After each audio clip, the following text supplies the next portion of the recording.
Peace, love, and blessings, my friend. I am once again going to attempt to do the impossible on the worst day of my life so far. But just trying to help you make plans. You can have something to do. You may be looking for something to do. Occupy all these empty hours you have never had.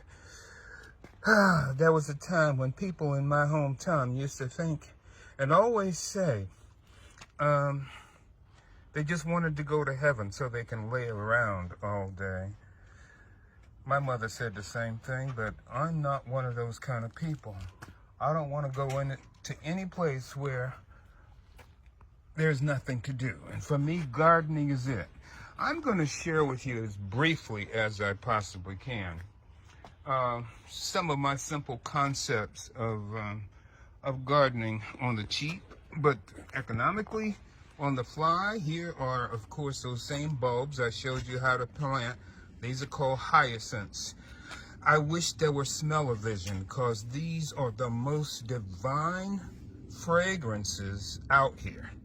I could get into another thing of motion and time and all that stuff, but we don't have time for that this morning. I'm going to share with you my secret techniques, and they are off the wall. They are out of the box.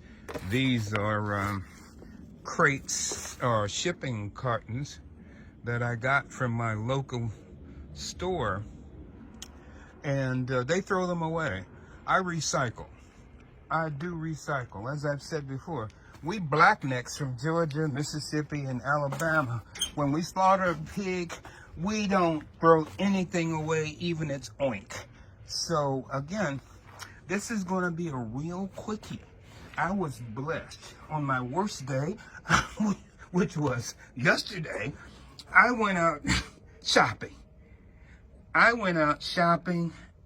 Because I found one final nursery that was open.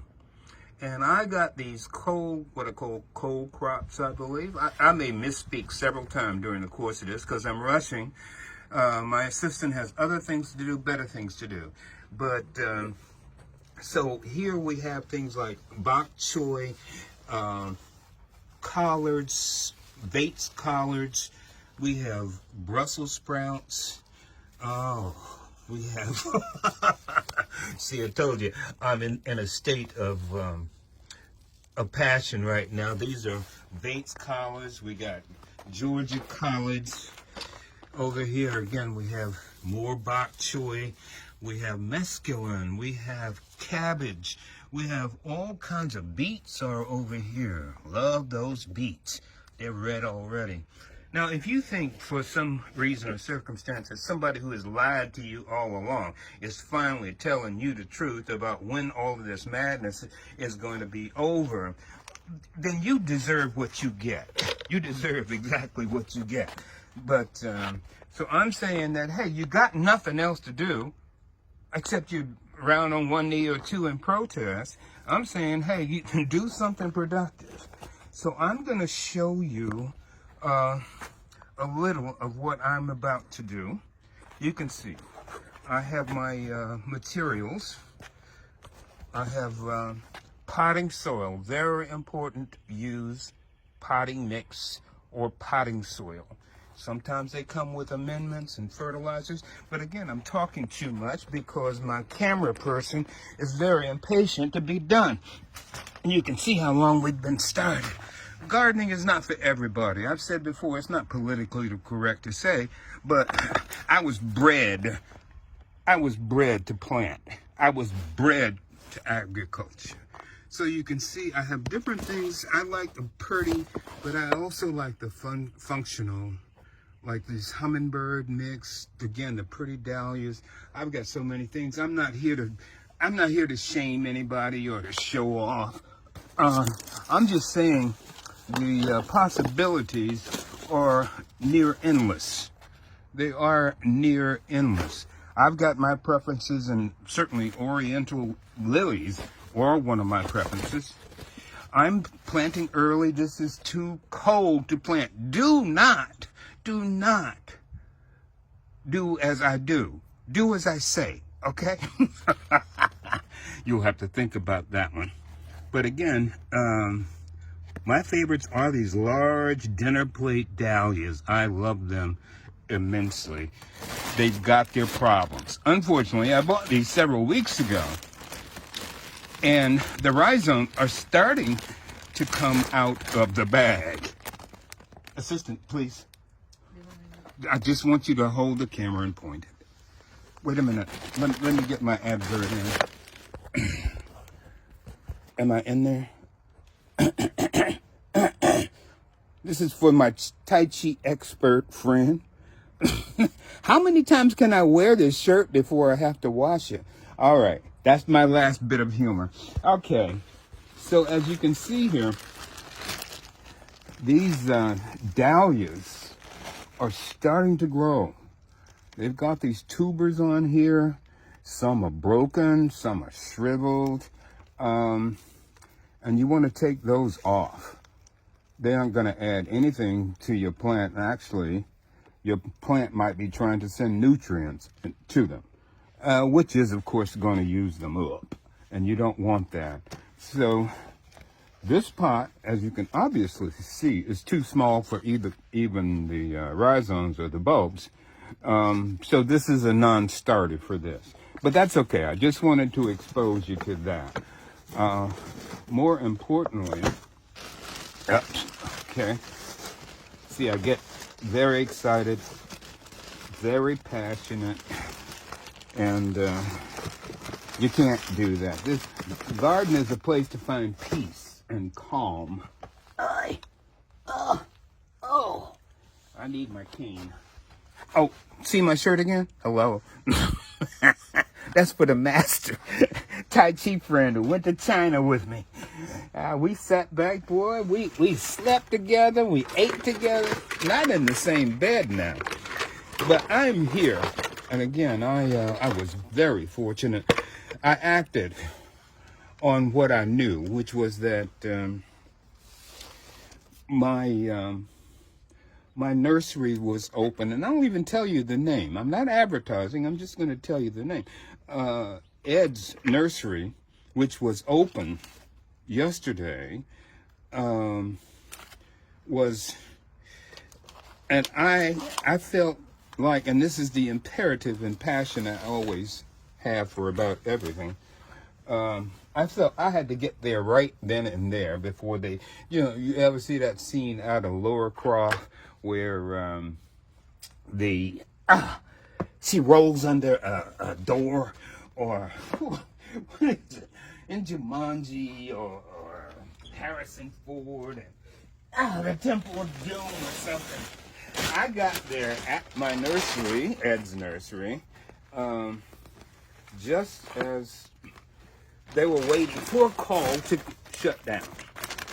So, and boy did I buy. And you got to know, so many things are in this brief talk. You got to know when to act. You cannot hesitate. You must move. So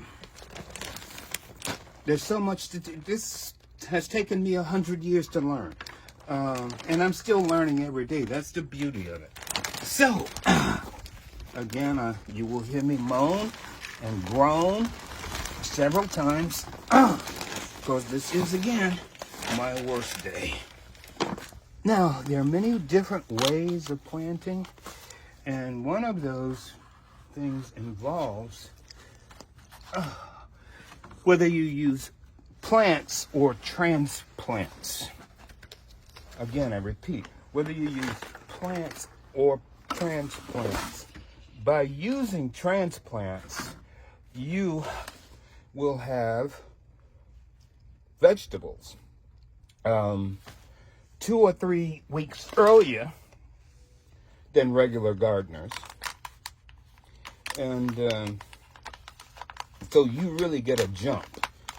The crops I have chosen are, again, called cold crops. And these are crops of winter. And so these can survive outside. Let me show you the roots on this. See those beautiful white roots?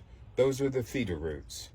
Okay, make a real good note of that, because I'm going to show you by comparison other plants that I picked up at my favorite nursery, Ed's Plant World. Bit far for some of you to travel. Now these plants, they're throwing away. These were in the trash. I told you before, I never pay full price for anything. So these were throwing away in the trash. These are many different herbs and stuff. And I just made the bold, but again, look at the difference in the roots on these and those. They were throwing these away because they had been there all winter long. And again, so they're not growing or anything like that.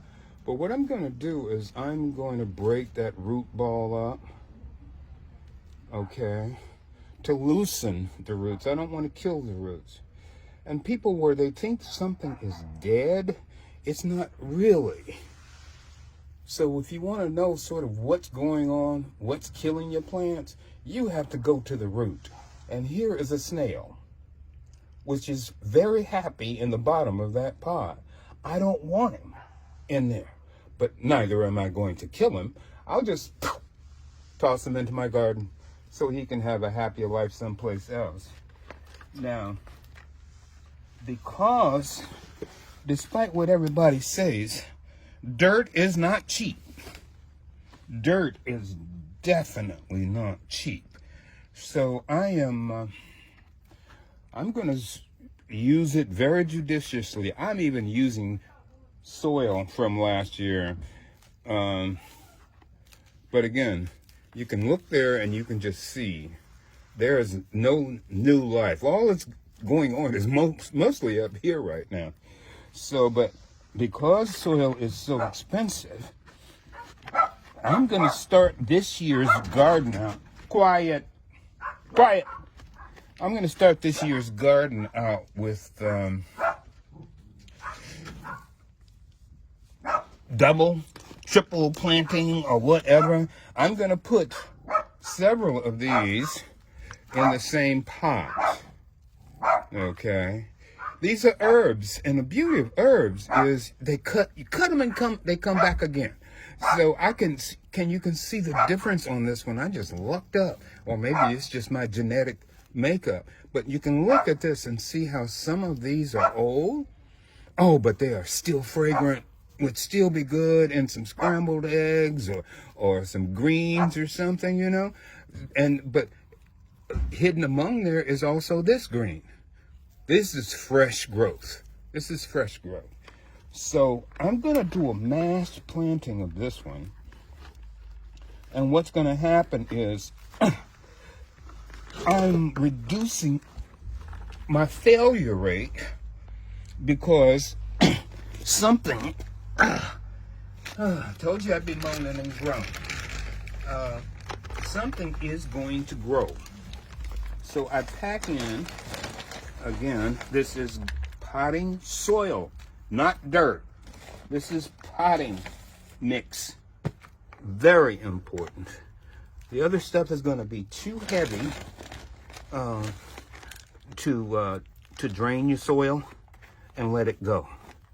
So now, just that easily, I have planted the trash from my Ed's nursery.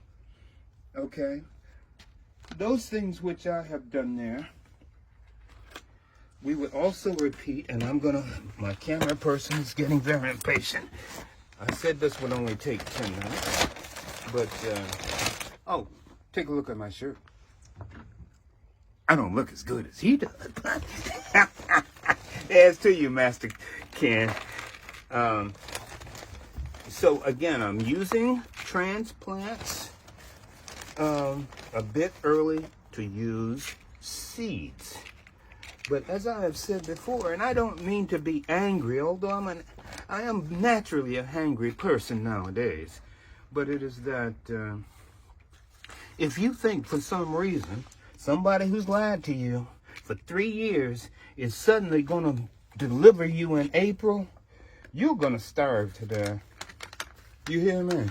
Or you can take these actions while you got nothing else to do, and you sit around and you look at all the commercials that come on and everything else.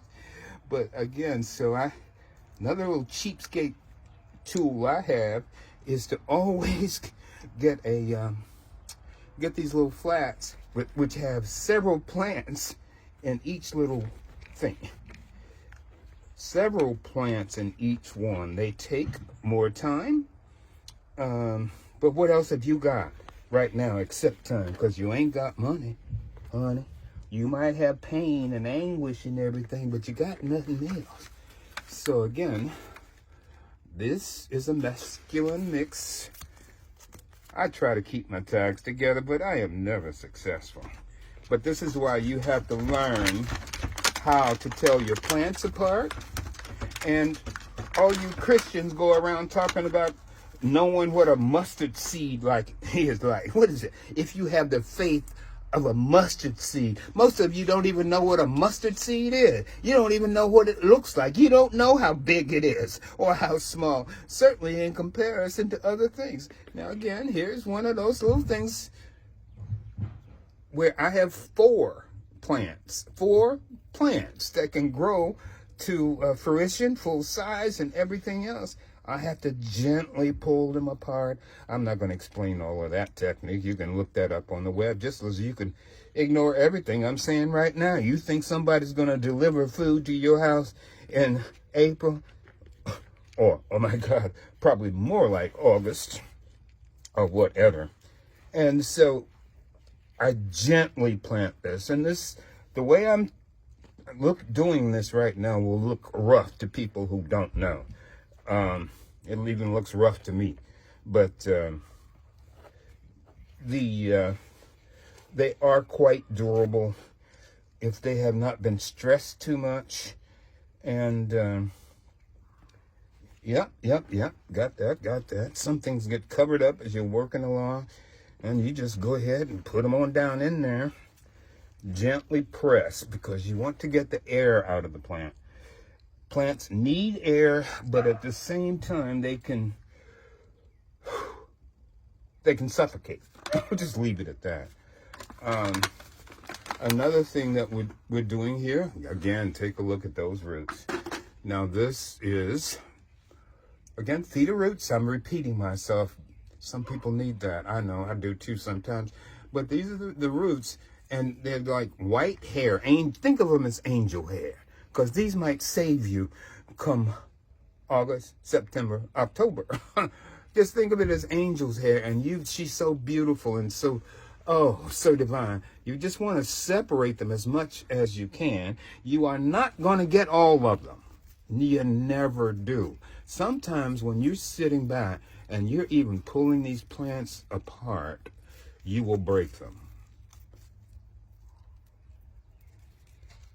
But when you hear those roots part, as you just did, you know you're successful. Sometimes what I would do is soak these. Well, I actually have already soaked them. That makes it much easier to separate them. And maybe even now, from this moment, you can start seeing the difference in the different mescaline greens. All right. So you've got a mustard green in there. You got a bok choy green in there.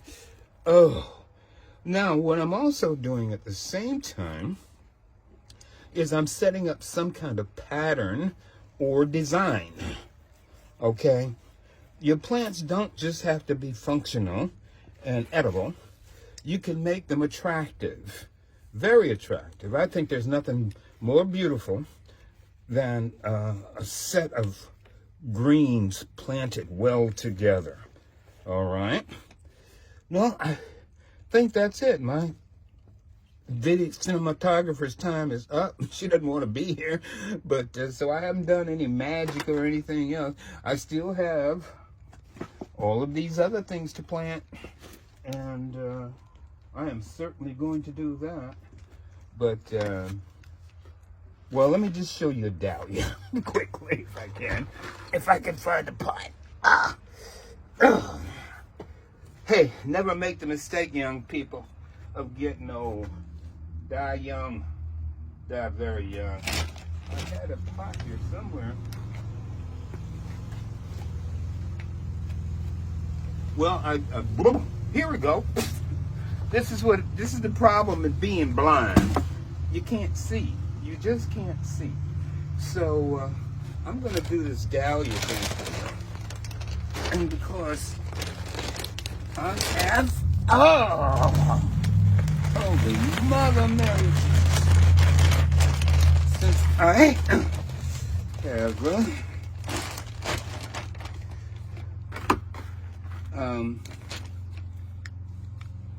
have this going. See, here are two is where I might use, because I'm trying to be frugal, I'm trying to use both the soil, the potting soil, and the pot, and still looking to see if this old plant is still alive. There are a few insects, bugs in there, snails, but that's okay. I would normally put this at the bottom, this old soil. I would put this at the bottom. If for no other reason, it adds porosity and bulk, of course. And I don't throw away no soil. Otherwise, I would just simply put it in my compost. But I'm not going into that subject today. So again, we come back here, and this is not the one that I have opened. This is just a pure thrill. This is for those people who only know beauty and they don't get so much in the function. So here, these once again are dahlias, and the growth is here. This is where the stalks come up.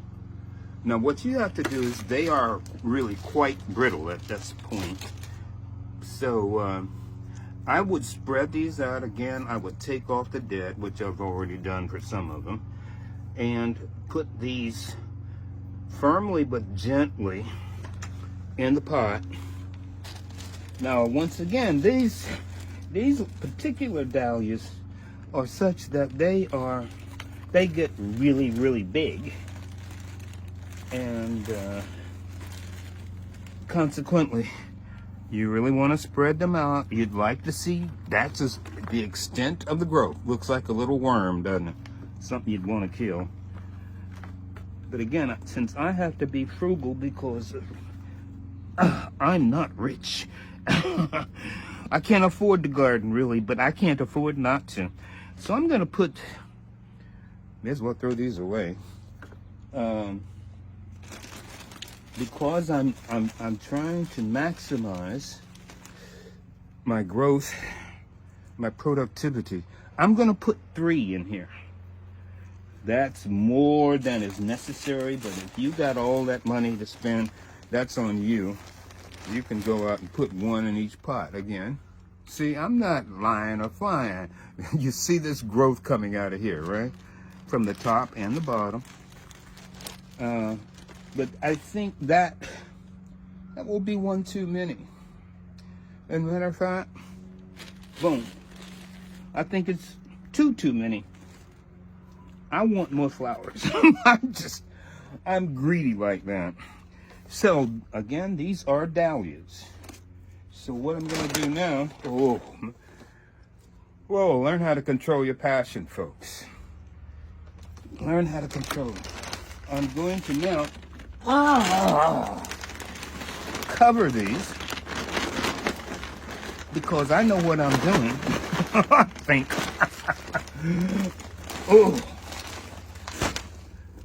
I'm just gonna cover them to the top of this. Okay, I'm just gonna cover them right to this point. Again, it is too early to plant. Even in my area, there are different areas. There are different temperate zones everywhere. So you'll have to know your zone. I've got 5 zones around my house. So but I'm not going into all of that. So there you have it. And since I'm contrary Perry, what I'm also going to do is thinking out of the box. Take some of these very same Swiss chard that I got still out of that same trash can, and if I can, again, don't be too uptight. Don't go for total perfection. Perfection is overrated, folks, believe me. Things are not always going to work out. Look around you right now. But I am going to embellish this planting of dahlias with these Swiss chard.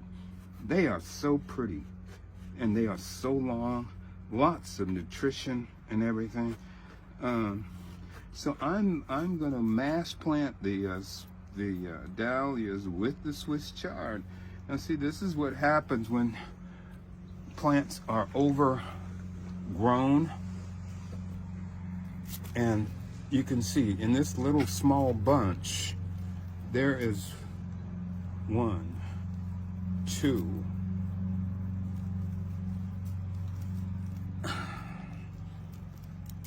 3. See that root? This is the way you should live your life, by the way, folks. Most of who you are and what you are ought to be just like an oak tree, below ground. Below ground. But again, my people at the nursery don't have time for this. This is losing money. It's only when they hire a fool like me who would just go out there and voluntarily do it just for the sake of learning. See, again, some of these are alive and some are dead. So I'm just going to put these in here. And I'm going to go and quickly upload this for you so you don't starve to death. I had the ultimate compliment the other day. I just got to say this. Somebody said I was a genius. Of course, they're totally wrong. Another person said I was a prophet.